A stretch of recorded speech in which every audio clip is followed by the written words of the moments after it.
Morning all of you hope so सारे वधिया होवोगे। अज आपां 6th क्लास का हिस्टरी का नैक्सट लैसन करन जा रहे हैं। प्राचीन इतिहास का अध्ययन अते स्रोत। लैसन स्टार्ट करते हैं आपां पढ़ना। पिछले भाग में असी भूगोल बारे दस्या गया है। अगला लैसन है जिहड़ा प्राचीन काल के इतिहास का अध्ययन करांगे। इतिहास अतीत का अध्ययन हुंदा है। इतिहास पता ही है जो कि बीत गया उसनूं इतिहास कहते हैं। शुरू में मनुख किवें रहिंदा सी, किवें समय के नाल नाल सभ्यतावां का विकास होया, पर शायद तुसीं ये जानना चाहोगे कि जो बीत चुके उसका अध्ययन क्यों किया जाता है। शायद तुसीं यह भी सोचोगे फजूल और निरार्थक है, परंतु अजिहा नहीं है। ठीक कहा गया है कि इतिहास चंगे भविख लई अतीत का अध्ययन है। जेकर असीं भविख विच एक मजबूत और आदर्श समाज की स्थापना करना और अगे वधना चाहते हाँ तो सानू ये पता लगाना जरूरी है कि असीं वर्तमान स्थिति तक किवें पुजे। ये तो क्वेश्चन तो कोई नहीं बन सकता। बस ये दस्या गया जे सानू अपने अतीत बारे पता होगा तो ही असीं अतीत दीयां जिहड़ियां गलतियां ने असीं भविख विच सुधार के अपना जीवन है जिहड़ा वधिया बना सकते हैं। जो बीते गए नूं इतिहास कहा जाता है, जो बीत चुका है। इतिहास आपां डब्बे विच पढ़ते हैं। इतिहास अतीत दीयां घटनावां का लिखती वेरवा है। जो इतिहास नूं लिखते हैं उन्होंने इतिहासकार कहा जाता है। इतिहास शब्द यूनानी भाषा के शब्द हिस्टोरिया तो बनया है। प्रश्न बन सकता है इतिहास शब्द किस भाषा के शब्द तो बनया? यूनानी भाषा के। किहड़ा शब्द है? हिस्टोरिया। भूतकाल का अर्थ की है? ज्ञान। इतिहास केवल घटनावां की ही व्याख्या नहीं करते, सगों इन्हां दे वापरन का कारण भी दसते हैं। हेरोडोटस जिसने सब तो पहला इतिहास लिखा उसनूं इतिहास का पितामह कहा जाता है। 3 प्रश्न बन सकते हैं। इतिहास किहड़ी भाषा तो बनया है? यूनानी भाषा तो। हिस्टोरिया। इतिहास का अर्थ की आ? भूतकाल का ज्ञान। तो पहली बार इतिहास किन्ने लिखिया? हेरोडोटस ने। हेरोडोटस नूं की कहा जाता है? इतिहास का पितामह। मनुखी जीवन के लंबे काल में 2 भागों में वंड सकते हैं। पूर्व काल तो इतिहास काल में वंडिया जाता है। पूर्व इतिहास काल जिस काल का साडे कोल कोई लिखती वेरवा नहीं उसनूं असीं पूर्व इतिहास काल कहते हैं। पूर्व इतिहास काल किहड़ा? जिहदा साडे कोल कोई लिखती वेरवा नहीं। इतिहास काल जिस काल का साडे कोल लिखती वेरवा उसनूं असीं इतिहास कहा जाता है। प्रचलित ग्रैगोरियन कैलेंडर अनुसार इतिहास नूं ईसा पूर्व जिसनूं कि BC कहा जाता है, बिफोर क्रिस्ट ईसवी एनोडोमियन AD विच वंडिया जाता है। ईसा मसीह यीशु के जन्म तो पहला के समय नूं ईसा पूर्व और जन्म तो बाद के समय नूं ईसवी नाल दर्शाया जाता है। कईयां नूं BC का तो AD का पता नहीं लगता। देख सकते हो जिहड़ा ईसा मसीह का जन्म से उस तो पहला वाला समा जिहड़ा BC च आंदा ते जिहड़ा उस तो बाद वाला AD ईसवी च आंदा। इतिहास के लिखती वेरवे तो मितियां लोगों के नां अते स्थानां बारे जानकारी मिलती है। सानूं लगभग 5000 सालों का इतिहास मिलता है। शुरू में मनुख गुफावां विच रहिंदा जानवरों की तरह रहिंदा सी, जो अज भी कुछ भी कुदरती तौर पर रुखों तो पैदा हुंदा सी। जानवरों नूं मार के कच्चा मांस खा लैंदा सी। हौली हौली उसने घर बनाउणा, खेती करके अन्न पैदा करना, अग बालना, भोजन पकाउणा, आवाजाही लई वाहन का प्रयोग करना। बहुत सारिया अजिहियां चीज़ां जिहड़ियां सी अपने आस पास विकदियां बारे जानकारी प्राप्त करने लई मनुख नूं वर्तमान अवस्था तक पहुँचण लखां साल लगे। मनुख के विकास की कहानी रोचक ही नहीं सगों विज्ञान में वाधा करने वाली है। दस्सिया गया कि प्राचीन काल में जिहड़ा आदि काल में मनुख किवें हौली हौली अपना विकास किया। जंगलों तो गुफावां दे विच आए, किवें अग की खोज की, किवें अग बालनी सीखी उन्होंने, किवें भोजन पका के खाना सीखिया, अन्न उगाना सीखिया, अन्न नूं जमा करना सीखिया। ये सारा कुछ है जिहड़ा कि मनुख के जिहड़े कि विकास के पड़ाव ने। इतिहास के स्रोत। दूजा प्रश्न शायद तुसीं जिहड़ियां घटनावां हज़ारां साल पहलां वापरियां उन्हां बारे असीं किवें जाणदे हां? जिहड़ियां पिछे बीत चुकियां घटनावां ने उन्हां बारे सानूं किवें पता लगदा है? कुछ स्रोत हुंदे ने जिन्हां तो असीं उन्हां बारे जाण सकदे हां। अणजाणे विच मनुख कई अजिहे तत्थ छड्डदा जिस तो सानूं मनुख की कहानी जानण विच सहायता मिलदी है। इन्हां नूं इतिहास के स्रोत कहा जाता है। उदाहरण वजों साडे आले दुआले दीयां वस्तां, घटनावां, महत्वपूर्ण लोकां, खोजां ते विज्ञान के बारे अनेक पुस्तकां लिखियां जांदियां ने। इन्हां तो इलावा बहुत सारिया प्राचीन वस्तां, खंडर आदि प्राचीन काल बारे जानकारी प्राप्त करने में साडी सहायता करते हैं। जिवें कि हुण सिंधु घाटी सभ्यता बारे असीं उहदा किवें पता लगाने आ? खोजां कीतियां ने जिथों कुछ मिलिया है सिंधु घाटी के रिलेटिड, उत्थों सानूं उन्हां दे लोकां दा इतिहास पता लगदा है। किवें दा उन्हां दा रहन सहन सी, खाण पीण किवें दा पहरावा सी, उन्हां दियां जिहड़ियां खुदाइयां हो रही ने हड़प्पा सभ्यता दीयां, सिंधु घाटी सभ्यता बारे उन्हां तो पता लगदा। इस तरह इतिहास है जिहड़ा कि सानूं कोई ਕਿਤਾਬ ਲਿਖੀ ਮਿਲ ਜਾਂਦੀ ਆ, ਖੰਡਰ ਹੋ ਗਏ, ਇਹਨਾਂ ਤੋਂ ਹੀ ਜਿਹੜੀ ਸਾਨੂੰ ਕੀ ਆ ਇਤਿਹਾਸ ਬਾਰੇ ਜਾਣਕਾਰੀ ਮਿਲਦੀ ਆ। ਅਜਿਹੇ ਸਰੋਤਾਂ ਤੋਂ ਜਿਹੜੀ ਜਾਣਕਾਰੀ ਮਿਲਦੀ ਆ ਅਸੀਂ ਉਹਨੂੰ ਇਤਿਹਾਸ ਦੇ ਸਰੋਤ ਕਿਹਾ ਜਾਂਦਾ। ਸਰੋਤ ਕਿਹੜੇ ਕਿਹੜੇ ਨੇ? ਹੁਣ ਪੁਸਤਕਾਂ ਵੀ ਹੋ ਗਈਆਂ, ਸਾਹਿਤਕ ਸਰੋਤ, ਪ੍ਰਾਚੀਨ ਖੰਡਰ ਅਤੇ ਵਸਤਾਂ ਇਤਿਹਾਸ ਦੇ ਸਰੋਤ ਅਖਵਾਉਂਦੀਆਂ ਨੇ। ਸਾਹਿਤਕ ਸਰੋਤ ਕਿਹੜੇ ਕਿਹੜੇ ਆ ਗਏ? ਬਹੁਤ ਸਾਰੀਆਂ ਧਾਰਮਿਕ ਪੁਸਤਕਾਂ ਜਿਵੇਂ ਵੇਦ, ਬ੍ਰਾਹਮਣ ਗ੍ਰੰਥ, ਆਰਣਕ, ਉਪਨਿਸ਼ਦ, ਸੂਤਰ, ਮਹਾਂਕਾਵਿ, ਰਾਮਾਇਣ, ਮਹਾਂਭਾਰਤ ਅਤੇ ਪੁਰਾਣ ਨੂੰ ਸਾਹਿਤਕ ਸਰੋਤ ਕਿਹਾ ਜਾਂਦਾ। ਬੋਧੀਆਂ ਅਤੇ ਜੈਨੀਆਂ ਨੇ ਵੀ ਬਹੁਤ ਸਾਰੀਆਂ ਪੁਸਤਕਾਂ ਲਿਖੀਆਂ। ਇਹ ਪੁਸਤਕਾਂ ਧਰਮ ਤੋਂ ਇਲਾਵਾ ਆਪਣੇ ਸਮਕਾਲੀਨ ਘਟਨਾਵਾਂ ਅਤੇ ਸਮਾਜ ਬਾਰੇ ਜਾਣਕਾਰੀ ਦਿੰਦੇ ਨੇ। ਜਿਸ ਸਮੇਂ ਉਹ ਲਿਖੀਆਂ ਗਈਆਂ ਪ੍ਰਾਚੀਨ ਕਾਲ ਦੇ ਨਿਯਮ ਅਤੇ ਕਾਨੂੰਨ ਬਾਰੇ ਵੀ ਪੁਸਤਕਾਂ ਲਿਖੀਆਂ ਗਈਆਂ ਹਨ, ਜਿਨ੍ਹਾਂ ਨੂੰ ਧਰਮ ਸ਼ਾਸਤਰ ਕਿਹਾ ਜਾਂਦਾ ਹੈ। ਦੱਸਿਆ ਕਿ ਵੇਦ ਸ਼ਾਸਤਰ ਸਾਹਿਤਕ ਸਰੋਤ ਵਿੱਚ ਕੀ ਕੁਛ ਆ ਗਿਆ? ਵੇਦ ਆ ਗਏ, ਜਿਹੜੇ ਵੇਦਾਂ ਤੋਂ ਬਾਅਦ ਜਿਹੜੇ ਕਿ ਹੋਰ ਗ੍ਰੰਥ ਲਿਖੇ ਗਏ, ਮਹਾਂਕਾਵਿ ਹੋ ਗਏ, ਮਹਾਂਭਾਰਤ, ਰਾਮਾਇਣ, ਪੁਰਾਣ, ਇਹ ਕੀ ਸਾਰੇ ਕੀ ਹੋ ਗਏ? ਸਾਹਿਤਕ ਸਰੋਤ ਹੋ ਗਏ। ਇੱਕ ਜਿਹੜੇ ਨਿਯਮਾਂ ਅਤੇ ਕਾਨੂੰਨਾਂ ਬਾਰੇ ਪੁਸਤਕਾਂ ਲਿਖੀਆਂ ਗਈਆਂ ਸੀ ਉਹਨਾਂ ਨੂੰ ਧਰਮ ਸ਼ਾਸਤਰ ਕਿਹਾ ਗਿਆ। ਜਿਵੇਂ ਕਿ ਮਨੂ ਸਮ੍ਰਿਤੀ, ਇਸ ਤਰ੍ਹਾਂ ਸ਼ਾਸਨ ਪ੍ਰਬੰਧ ਬਾਰੇ ਕੌਟਲਿਆ ਦੁਆਰਾ ਅਰਥ ਸ਼ਾਸਤਰ ਨਾਂ ਦੀ ਪੁਸਤਕ ਲਿਖੀ ਗਈ।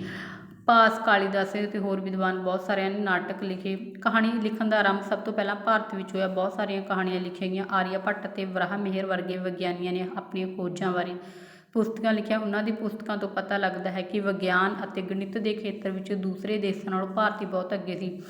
ਉਰੇ ਹੁਣ ਸਾਹਿਤਕ ਸਰੋਤ ਦੱਸਦੇ ਕਿਹੜੇ ਕਿਹੜੇ ਨੇ? ਕਾਨੂੰਨ ਅਤੇ ਨਿਯਮਾਂ ਬਾਰੇ ਲਿਖੀਆਂ ਗਈਆਂ ਪੁਸਤਕਾਂ ਨੂੰ ਧਰਮ ਸ਼ਾਸਤਰ ਕਿਹਾ ਜਾਂਦਾ ਸੀ। ਸਭ ਤੋਂ ਜਿਹੜੀ ਫੇਮਸ ਬੁੱਕ ਸੀ ਤਾਂ ਧਰਮ ਸ਼ਾਸਤਰ ਵਾਲੀ ਮਨੂ ਸਮ੍ਰਿਤੀ ਸੀ ਜੀ। ਅਤੇ ਕੌਟਲਿਆ ਨੇ ਅਰਥ ਸ਼ਾਸਤਰ ਲਿਖਿਆ। ਭਾਸ, ਕਾਲੀਦਾਸ ਨੇ ਨਾਟਕ ਲਿਖੇ। ਵਿਗਿਆਨੀ ਕਿਹੜੇ ਸੀ? ਆਰੀਆ ਭੱਟ ਅਤੇ ਵਰਾਹ ਮਿਹਰ। ਕਹਾਣੀ ਲਿਖਣ ਦਾ ਆਰੰਭ ਹੈ ਜਿਹੜਾ ਭਾਰਤ ਤੋਂ ਹੋਇਆ। ਇਹਨਾਂ ਤੋਂ ਜਾਣਕਾਰੀ ਮਿਲਦੀ ਹੈ ਕਿ ਜਿਹੜਾ ਇੰਡੀਆ ਸੀ ਜਿਹੜਾ ਵਿਗਿਆਨ ਦੇ ਖੇਤਰ ਵਿੱਚ, ਗਣਿਤ ਦੇ ਖੇਤਰ ਵਿੱਚ, ਖੋਜਾਂ ਦੇ ਖੇਤਰ ਵਿੱਚ ਪ੍ਰਾਚੀਨ ਕਾਲ ਵਿੱਚ ਜਿਹੜਾ ਦੂਜੇ ਦੇਸ਼ਾਂ ਨਾਲੋਂ ਬਹੁਤ ਅੱਗੇ ਸੀ। ਪੁਰਾਤੱਤਵ ਸਰੋਤ ਕਿਹੜੇ ਨੇ? ਪੁਰਾਤੱਤਵ ਸਰੋਤਾਂ ਵਿੱਚ ਪ੍ਰਾਚੀਨ ਇਮਾਰਤਾਂ, ਬਰਤਨ, ਰੋਜ਼ਾਨਾ ਵਿੱਚ ਵਰਤੋਂ ਵਿੱਚ ਆਉਣ ਵਾਲੀਆਂ ਵਸਤਾਂ, ਸਿੱਕੇ ਅਤੇ ਪ੍ਰਾਚੀਨ ਅਭਿਲੇਖ ਸ਼ਾਮਲ ਹਨ। ਪੁਰਾਤੱਤਵ ਵਿਗਿਆਨੀਆਂ ਨੇ ਪ੍ਰਾਚੀਨ ਕਸਬੇ ਅਤੇ ਨਗਰਾਂ ਦੇ ਸਥਾਨਾਂ 'ਤੇ ਖੁਦਾਈ ਕਰਕੇ ਇਹਨਾਂ ਵਸਤਾਂ ਨੂੰ ਲੱਭਿਆ। ਅਗਲੇ ਦੇ ਵਿੱਚ ਤੁਸੀਂ ਸਿੰਧ ਘਾਟੀ ਸਭਿਅਤਾ ਅਤੇ ਹੋਰ ਸਭਿਅਤਾ ਬਾਰੇ ਪੜ੍ਹੋਗੇ। ਆਪਾਂ ਇਹ ਪੜ੍ਹ ਚੁੱਕੇ ਹਾਂ ਵੀ ਇਹ ਪਹਿਲਾਂ ਲੈਸਨ ਰਹਿ ਗਿਆ ਸੀ, ਇਹ ਪੜ੍ਹ ਰਹੇ ਆਪਾਂ ਸਿੰਧੂ ਘਾਟੀ ਸਭਿਅਤਾ ਵਾਲਾ ਆਪਾਂ ਪੜ੍ਹ ਚੁੱਕੇ ਹਾਂ। ਤੁਹਾਨੂੰ ਪ੍ਰਾਚੀਨ ਇਤਿਹਾਸ ਬਾਰੇ ਕੀ ਜਾਣਕਾਰੀ ਮਿਲਦੀ ਹੈ? ਵੱਖ-ਵੱਖ ਕਾਲਾਂ ਦੇ ਬਰਤਨ ਇੱਕ ਦੂਜੇ ਤੋਂ ਵੱਖਰੇ ਹਨ। ਇਹਨਾਂ ਤੋਂ ਉਸ ਸਮੇਂ ਦੇ ਲੋਕਾਂ ਦੀ ਜੀਵਨ ਸ਼ੈਲੀ ਬਾਰੇ ਪਤਾ ਲੱਗਦਾ ਹੈ। ਪੁਰਾਤੱਤਵ ਵਿਗਿਆਨੀ, ਜੋ ਵਿਅਕਤੀ ਪੁਰਾਤੱਤਵ ਸਰੋਤਾਂ ਦਾ ਅਧਿਐਨ ਕਰਦਾ ਹੈ ਉਸ ਨੂੰ ਕੀ ਕਿਹਾ ਜਾਂਦਾ ਹੈ? ਪੁਰਾਤੱਤਵ ਵਿਗਿਆਨੀ। ਪ੍ਰਾਚੀਨ ਕਾਲ ਵਿੱਚ ਸਿੱਕੇ ਕਿਹੜੇ ਕਿਹੜੇ ਸੀ? ਕਲੀ, ਤਾਂਬੇ, ਕਾਂਸੇ, ਚਾਂਦੀ ਅਤੇ ਸੋਨੇ ਆਦਿ ਦੇ ਸਿੱਕੇ ਬਣਦੇ ਸੀ। ਕਈ ਥਾਵਾਂ ਤੋਂ ਪੁਰਾਣੇ ਸਿੱਕੇ ਵੀ ਮਿਲਦੇ, ਉਹਨਾਂ ਰਾਜਿਆਂ ਦੇ ਚਿੱਤਰ, ਅਨੇਕ ਹੋਰ ਚੀਜ਼ਾਂ ਜਿਵੇਂ ਕਿ ਜਾਨਵਰਾਂ ਨੂੰ ਧਾਰਮਿਕ ਚਿੰਨ੍ਹ, ਸਿੱਕਾ ਜਾਰੀ ਕਰਨ ਵਾਲੇ ਦਾ ਨਾਂ ਅਤੇ ਕਦੇ ਕਦੇ ਮਿਤੀਆਂ ਵੀ ਲਿਖੀਆਂ ਜਾਂਦੀਆਂ ਹੁੰਦੀਆਂ ਹਾਂ। ਇਹਨਾਂ ਤੋਂ ਸਾਨੂੰ ਪ੍ਰਾਚੀਨ ਰਾਜਿਆਂ ਦੇ, ਉਹਨਾਂ ਦੇ ਵੰਸ਼, ਪ੍ਰਾਚੀਨ ਕਾਲ ਦੇ ਧਾਰਮਿਕ ਵਿਸ਼ਵਾਸਾਂ ਆਦਿ ਬਾਰੇ ਜਾਣਕਾਰੀ ਪ੍ਰਾਪਤ ਕਰਨ ਵਿੱਚ ਸਹਾਇਤਾ ਮਿਲਦੀ ਹੈ। ਸਿੱਕੇ ਮੁੱਖ ਤੌਰ 'ਤੇ ਚੀਜ਼ਾਂ ਖਰੀਦਣ ਵੇਚਣ ਲਈ ਵਰਤੇ ਜਾਂਦੇ ਨੇ, ਇਸ ਲਈ ਇਹਨਾਂ ਸਾਨੂੰ ਆਪਣੇ ਸਮਕਾਲੀਨ ਲੋਕਾਂ ਦੇ ਆਰਥਿਕ ਜੀਵਨ ਬਾਰੇ ਜਾਣਕਾਰੀ ਦਿੰਦੇ ਹਨ। ਕੀ ਤੁਸੀਂ ਜਾਣਦੇ ਹੋ ਸਿੱਕਿਆਂ ਬਾਰੇ ਕਿਹੜੇ ਕਿਹੜੇ ਧਾਤਾਂ ਸਨ? ਕਲੀ, ਤਾਂਬੇ, ਕਾਂਸੇ, ਚਾਂਦੀ ਅਤੇ ਸੋਨੇ ਦੀਆਂ ਧਾਤਾਂ ਸੀ। ਸਿੱਕਿਆਂ ਦੇ ਅਧਿਐਨ ਨੂੰ ਕੀ ਕਿਹਾ ਜਾਂਦਾ ਹੈ? ਮੁਦਰਾ ਸ਼ਾਸਤਰ। ਬਹੁਤ ਸਾਰੇ ਕੁਐਸਚਨ ਬਣ ਰਹੇ ਨੇ ਇਸ ਦੇ ਵਿੱਚੋਂ। ਅਤੇ ਸਮਾਰਕ ਕਿਹੜੇ ਕਿਹੜੇ ਸੀ? ਸਮਾਰਕਾਂ ਦਾ ਅਧਿਐਨ ਕਰਨ ਨਾਲ ਮਹੱਤਵਪੂਰਨ ਜਾਣਕਾਰੀ ਮਿਲਦੀ ਹੈ। ਆਪਣੇ ਦੇਸ਼ ਦੇ ਵੱਖ-ਵੱਖ ਭਾਗਾਂ ਵਿੱਚ ਅਸੀਂ ਸਤੰਭ, ਕਿਲ੍ਹੇ ਅਤੇ ਮਹੱਲ ਵੇਖ ਸਕਦੇ ਹਾਂ ਜੋ ਹਜ਼ਾਰਾਂ ਸਾਲ ਪਹਿਲਾਂ ਬਣੇ ਸੀ। ਇਹਨਾਂ ਨੂੰ ਕੀ ਕਿਹਾ ਜਾਂਦਾ? ਸਮਾਰਕ ਕਿਹਾ ਜਾਂਦਾ। ਜਿਹੜੇ ਕਿ ਸਤੰਭ ਹੋ ਗਏ, ਕਿਲ੍ਹੇ, ਮਹੱਲ, ਇਹਨਾਂ 'ਤੇ ਕੁਛ ਉਕਰਿਆ ਹੋਇਆ ਉਹਨਾਂ ਨੂੰ ਕੀ ਕਿਹਾ ਜਾਂਦਾ? ਸਮਾਰਕ। ਸਾਂਚੀ ਦਾ ਸਤੂਪ, ਅਸ਼ੋਕ ਦੇ ਸਤੰਭ, ਨਾਲੰਦਾ ਯੂਨੀਵਰਸਿਟੀ ਦੇ ਖੰਡਰ ਪ੍ਰਾਚੀਨ ਸਮਾਰਕਾਂ ਵਿੱਚੋਂ ਹਨ। ਸ਼ਿਲਾਲੇਖ ਕੀ ਹੁੰਦੇ ਨੇ? ਹੁਣ ਸ਼ਿਲਾਲੇਖ ਪੱਥਰ ਦੇ ਸਤੰਭ, ਚਟਾਨਾਂ ਅਤੇ ਤਾਂਬੇ ਦੀਆਂ ਪਲੇਟਾਂ, ਮਿੱਟੀ ਦੀਆਂ ਤਖਤੀਆਂ ਅਤੇ ਮੰਦਰਾਂ ਦੀਆਂ ਕੰਧਾਂ ਉੱਤੇ ਲਿਖੇ ਸ਼ਿਲਾਲੇਖ ਇਤਿਹਾਸ ਦੇ ਮਹੱਤਵਪੂਰਨ ਸਰੋਤ ਹਨ। ਸ਼ਿਲਾਲੇਖ ਕੀ ਹਨ? ਜਿਹੜੇ ਪੱਥਰ ਦੇ ਸਤੰਭ ਬਣਾਏ ਜਾਂਦੇ ਨੇ, ਚਟਾਨਾਂ, ਤਾਂਬੇ ਦੀਆਂ ਪਲੇਟਾਂ ਲੱਗੀਆਂ ਹੁੰਦੀਆਂ ਨੇ, ਮਿੱਟੀ ਦੀਆਂ ਤਖਤੀਆਂ ਜਾਂ ਮੰਦਰਾਂ ਦੀਆਂ ਕੰਧਾਂ ਉੱਤੇ ਲਿਖੇ ਸ਼ਿਲਾਲੇਖ ਦੇਖ ਸਕਦੇ ਹੋ ਤੁਸੀਂ ਫੋਟੋ ਦੇ ਵਿੱਚ, ਚਿੱਤਰ ਵਿੱਚ ਦੇਖ ਸਕਦੇ ਹੋ ਕਿਵੇਂ ਦਾ ਇਹ ਸ਼ਿਲਾਲੇਖ ਹੈ। ਸ਼ਿਲਾਲੇਖ ਦੇ ਅਧਿਐਨ ਨੂੰ ਕੀ ਕਿਹਾ ਜਾਂਦਾ? ਪੂਰਾ ਲੇਖ ਵਿਦਿਆ। ਇਹਨਾਂ ਵਿੱਚ ਉਸ ਸਮੇਂ ਦੇ ਮਹੱਤਵਪੂਰਨ ਘਟਨਾਵਾਂ ਦਾ ਵਰਣਨ ਕੀਤਾ ਗਿਆ ਜਿਸ ਸਮੇਂ ਇਹ ਲਿਖੇ ਗਏ। ਉਦਾਹਰਨ ਵਜੋਂ ਪ੍ਰਸਿੱਧ ਸਮਰਾਟ ਅਸ਼ੋਕ ਨੇ ਮਨੁੱਖ ਦੀ ਭਲਾਈ ਲਈ ਆਪਣਾ ਸੰਦੇਸ਼ ਚਟਾਨਾਂ ਅਤੇ ਵਿਸ਼ਾਲ ਪੱਧਰ 'ਤੇ ਸਤੰਭਾਂ 'ਤੇ ਖੁਦਵਾ ਕੇ ਪੂਰੇ ਦੇਸ਼ ਵਿੱਚ ਲਗਵਾ ਦਿੱਤਾ ਤਾਂ ਕਿ ਲੋਕ ਉਸ ਦੇ ਵਿਚਾਰਾਂ ਨੂੰ ਪੜ੍ਹ ਕੇ ਉਹਨਾਂ 'ਤੇ ਚੱਲ ਸਕਣ। ਸਮੁੰਦਰ ਗੁਪਤ ਅਤੇ ਸਕੰਦ ਗੁਪਤ ਵਰਗੇ ਅਨੇਕਾਂ ਰਾਜਿਆਂ ਨੇ ਆਪਣੀਆਂ ਪ੍ਰਾਪਤੀਆਂ ਨੂੰ ਪੱਥਰਾਂ ਦੇ ਸਤੰਭਾਂ 'ਤੇ ਖੁਦਵਾਇਆ। ਪ੍ਰਾਚੀਨ ਕਾਲ ਵਿੱਚ ਤਾਮਰ ਪੱਥਰਾਂ ਦੀ ਵਰਤੋਂ ਭੂਮੀ ਨੂੰ ਖਰੀਦਣ, ਵੇਚਣ, ਭੂਮੀ ਦਾਨ ਕਰਨ ਲਈ ਕੀਤੀ ਜਾਂਦੀ ਸੀ। ਇਹ ਸਰਕਾਰੀ ਦਸਤਾਵੇਜ਼ ਸਨ। ਇਹਨਾਂ ਤੋਂ ਪਤਾ ਲੱਗਦਾ ਹੈ ਕਿ ਉਸ ਸਮੇਂ ਭੂਮੀ ਖਰੀਦ ਵੇਚ ਕਿਸ ਤਰ੍ਹਾਂ ਕੀਤੀ ਜਾਂਦੀ ਸੀ। ਇਹਨਾਂ ਤੋਂ ਇਲਾਵਾ ਇਹ ਵੀ ਸਪਸ਼ਟ ਹੁੰਦਾ ਹੈ ਕਿ ਸਰਕਾਰ ਦਾ ਕੀ ਯੋਗਦਾਨ ਸੀ। ਇਹਨਾਂ ਸਾਰੇ ਸਰੋਤਾਂ ਦੀ ਸਹਾਇਤਾ ਨਾਲ ਅਸੀਂ ਪ੍ਰਾਚੀਨ ਕਾਲ ਦਾ ਸਹੀ ਚਿੱਤਰ ਪੇਸ਼ ਕਰ ਸਕਦੇ ਹਾਂ।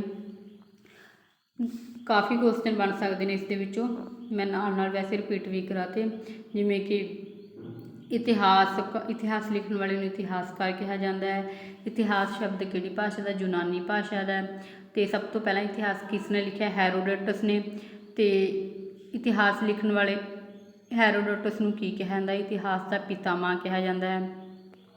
ਅਤੇ ਪੂਰਵ ਇਤਿਹਾਸ ਕਾਲ ਹੈ ਜਿਸ ਬਾਰੇ ਸਾਨੂੰ ਕੋਈ ਲਿਖਤੀ ਜਾਣਕਾਰੀ ਨਹੀਂ ਮਿਲਦੀ। ਈਸਾ ਪੂਰਵ ਅਤੇ ਈਸਵੀ ਦੇ ਵਿੱਚ ਮੇਨ ਫਰਕ ਦੱਸਿਆ ਗਿਆ। ਜਿਹੜਾ ਈਸਾ ਮਸੀਹ ਦਾ ਜਨਮ ਤੋਂ ਪਹਿਲਾਂ ਦਾ ਸਮਾਂ ਕਾਲ ਹੈ ਉਸਨੂੰ ਈਸਾ ਪੂਰਵ ਜਾਂ BC ਕਿਹਾ ਜਾਂਦਾ ਹੈ। ਈਸਾ ਮਸੀਹ ਦੇ ਜਨਮ ਤੋਂ ਬਾਅਦ ਵਾਲਾ ਜਿਹੜਾ ਟਾਈਮ ਪੀਰੀਅਡ ਆ ਉਸਨੂੰ ਈਸਵੀ ਜਾਂ AD ਕਿਹਾ ਜਾਂਦਾ ਹੈ। ਅਤੇ ਸ਼ੁਰੂ ਵਿੱਚ ਮਨੁੱਖ ਨੇ ਕਿਵੇਂ ਜੰਗਲਾਂ ਤੋਂ ਆਪਣੇ ਹੌਲੀ ਹੌਲੀ ਗੁਫਾਵਾਂ ਦੇ ਵਿੱਚ, ਘਰਾਂ ਦੇ ਵਿੱਚ ਰਹਿਣਾ ਸ਼ੁਰੂ ਕੀਤਾ, ਕਿਵੇਂ ਹੌਲੀ ਹੌਲੀ ਵਿਕਾਸ ਕੀਤਾ, ਇਹ ਸਾਰੀ ਕਹਾਣੀ ਹੈ ਪ੍ਰਾਚੀਨ ਇਤਿਹਾਸ ਦੇ ਸਰੋਤ ਕਿਹੜੇ ਕਿਹੜੇ ਨੇ ਜਿਨ੍ਹਾਂ ਤੋਂ ਸਾਨੂੰ ਇਤਿਹਾਸ ਬਾਰੇ ਜਾਣਕਾਰੀ ਮਿਲਦੀ ਹੈ। ਇਸਨੂੰ ਇਤਿਹਾਸ ਦੇ ਸਰੋਤ ਕਿਹਾ ਜਾਂਦਾ। ਸਾਹਿਤਿਕ ਸਰੋਤ ਹੋ ਗਏ, ਪ੍ਰਾਚੀਨ ਖੰਡਰ ਵਸਤਾਂ ਆਦਿ ਇਤਿਹਾਸ ਦੇ ਸਰੋਤ। ਸਾਹਿਤਿਕ ਸਰੋਤ ਕਿਵੇਂ ਹੋ ਗਏ? ਜਿਵੇਂ ਕੋਈ ਵੀ ਪੁਸਤਕਾਂ ਲਿਖੀਆਂ ਉਹਨਾਂ ਤੋਂ ਸਾਨੂੰ ਜਾਣਕਾਰੀ ਮਿਲਦੀ ਹੈ। ਤਾਂ ਨਿਯਮਾਂ ਅਤੇ ਕਾਨੂੰਨ ਦੀ ਪੁਸਤਕਾਂ ਨੇ। ਧਰਮ ਸ਼ਾਸਤਰ ਜਿਵੇਂ ਕਿ ਮਨੂ ਸਮ੍ਰਿਤੀ ਸਭ ਤੋਂ ਫੇਮਸ ਬੁੱਕ ਆ। ਕੌਟਲਿਆ ਨੇ ਅਰਥ ਸ਼ਾਸਤਰ ਲਿਖੀ। ਵਿਗਿਆਨੀਆਂ ਨੇ ਆਰੀਆ ਭੱਟ ਅਤੇ ਵਰਾਹਮਿਹਿਰ ਨੇ। ਪੁਰਾਤੱਤਵ ਸਰੋਤ ਕਿਹੜੇ ਆ ਗਏ? ਜਿਵੇਂ ਕਿ ਪੁਰਾਤਨ ਇਮਾਰਤਾਂ, ਬਰਤਨ, ਉਪਜਾਨਾਂ ਵਾਲੀਆਂ, ਸਿੱਕੇ ਅਤੇ ਪ੍ਰਾਚੀਨ ਅਭਿਲੇਖ। ਸਿੱਕੇ ਕਿਹੜੀ ਕਿਹੜੀ ਧਾਤੂ ਦੇ ਬਣਦੇ ਸਨ? ਕਲੀ, ਤਾਂਬੇ, ਕਾਂਸੇ, ਚਾਂਦੀ ਅਤੇ ਸੋਨੇ ਦੇ ਬਣਦੇ ਸਨ। ਸਮਾਰਕ ਜਿਨ੍ਹਾਂ 'ਤੇ ਕੁਛ ਉਕਰਿਆ ਹੁੰਦਾ ਹੈ। ਸਤੰਭ, ਕਿਲੇ ਅਤੇ ਮਹੱਲ ਹੁੰਦੇ ਹਨ, ਉਹਨਾਂ ਨੂੰ ਸਮਾਰਕ ਕਿਹਾ ਜਾਂਦਾ ਹੈ। ਸਤੂਪ ਅਸ਼ੋਕ ਦੇ, ਸਾਂਚੀ ਦਾ ਸਤੂਪ ਅਸ਼ੋਕ ਦੇ ਸਤੰਭ। ਨਾਲੰਦਾ ਯੂਨੀਵਰਸਿਟੀ ਕਿੰਨੇ ਸਮਾਰਕ ਨੇ ਇਹ। ਸ਼ਿਲਾਲੇਖ ਪੱਥਰਾਂ ਦੇ ਸਤੰਭ, ਚਟਾਨਾਂ ਅਤੇ ਤਾਂਬੇ ਦੀਆਂ ਪਲੇਟਾਂ ਹੋ ਗਈਆਂ। ਸ਼ਿਲਾਲੇਖ ਦੇ ਅਧਿਐਨ ਨੂੰ ਪੁਰਾਲੇਖ ਵਿੱਦਿਆ ਕਿਹਾ ਜਾਂਦਾ ਹੈ। ਅਸ਼ੋਕ ਦੁਆਰਾ ਜਿਹੜੇ ਕਿ ਸ਼ਿਲਾਲੇਖ ਲੋਕਾਂ ਦੀ ਭਲਾਈ ਲਈ ਲਿਖੇ ਗਏ। ਅਨੇਕਾਂ ਰਾਜਿਆਂ ਨੇ, ਹੋਰ ਸਮੁੰਦਰ ਗੁਪਤ ਅਤੇ ਸਕੰਦਗੁਪਤ ਵਰਗਿਆਂ ਨੇ ਵੀ ਪ੍ਰਾਪਤੀਆਂ ਦੇ ਪੱਥਰਾਂ ਦੇ ਸਤੰਭ, ਜੋ ਉਹਨਾਂ ਦੀਆਂ ਰਾਜਿਆਂ ਦੀਆਂ ਆਪਣੀਆਂ ਪ੍ਰਾਪਤੀਆਂ ਸੀ, ਪੱਥਰਾਂ ਦੇ ਸਤੰਭ ਖੁਦਵਾਇਆ। ਪ੍ਰਾਚੀਨ ਕਾਲ ਵਿੱਚ ਸਭ ਤੋਂ ਫੇਮਸ ਹੈ ਕਿ ਕਿਸ ਨਾਲ ਜਿਹੜੀ ਭੂਮੀ ਦੀ ਖਰੀਦ ਵੇਚ ਕੀਤੀ ਜਾਂਦੀ ਸੀ? ਤਾਮਰ ਪੱਤਰਾਂ ਦੇ ਨਾਲ। ਇਹ ਇੱਕ ਸਰਕਾਰੀ ਦਸਤਾਵੇਜ਼ ਸੀ। ਇਹ ਸੀ ਅੱਜ ਦਾ ਆਪਣਾ ਪਾਠ। ਕਿਵੇਂ ਦੀ ਲੱਗੀ ਰੀਡਿੰਗ ਕਮੈਂਟ ਕਰਕੇ ਜ਼ਰੂਰ ਦੱਸਿਓ। ਸਮਝ ਆ ਗਿਆ ਤਾਂ ਵਧੀਆ ਲੱਗਿਆ ਤਾਂ ਲਾਈਕ ਜ਼ਰੂਰ ਕਰ ਦਿਓ ਵੀਡੀਓ ਨੂੰ, ਕਿਉਂਕਿ CTET ਲਈ, PTET ਲਈ, ਮਾਸਟਰ ਕੈਡਰ ਲਈ ਵੈਰੀ ਇੰਪੋਰਟੈਂਟ, ਸਕੂਲ ਸਟੂਡੈਂਟ ਲਈ ਵੀ ਬਹੁਤ ਇੰਪੋਰਟੈਂਟ ਆ। ਸ਼ੇਅਰ ਕਰ ਦਿਆ ਕਰੋ ਚੈਨਲ ਨੂੰ, ਸਬਸਕ੍ਰਾਈਬ ਜ਼ਰੂਰ ਕਰ ਲਿਆ ਕਰੋ। ਧੰਨਵਾਦ।